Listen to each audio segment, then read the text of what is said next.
हे बघा विद्यार्थी मित्रांनो, आज आपण वर्ड्स कंटेनिंग OA ज्या शब्दांमध्ये OA आलेला आहे हे शब्द कसे वाचायचे हे आज आपण शिकणार आहोत.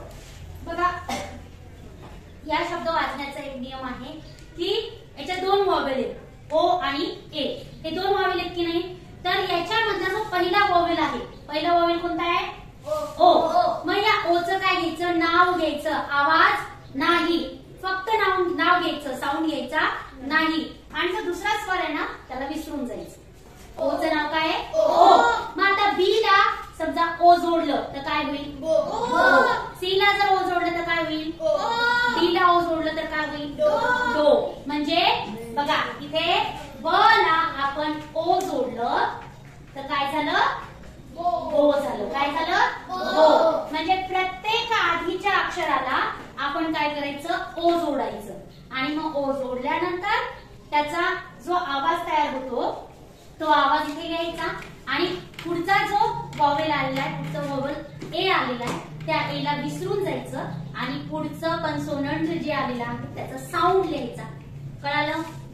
हे लक्षात आलं का? मी करून दाखवू का? तुम्ही करता डायरेक्ट? हा चल कर. काय येईल रे? हा हिचं काय करतो तू आता सांग. आवाज बोल. हा ही ब. हा आणि ओ साठी हा आणि टीचं ट. काय शब्द झाला? बोट.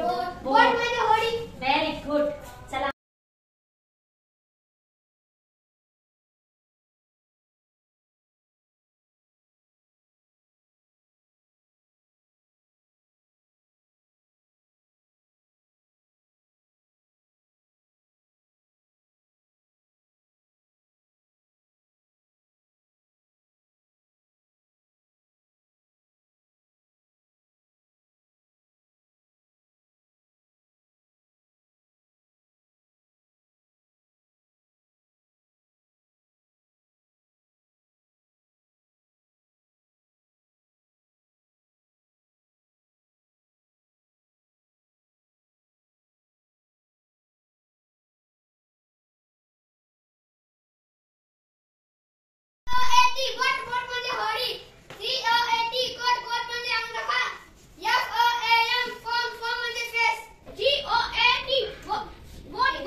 Very good.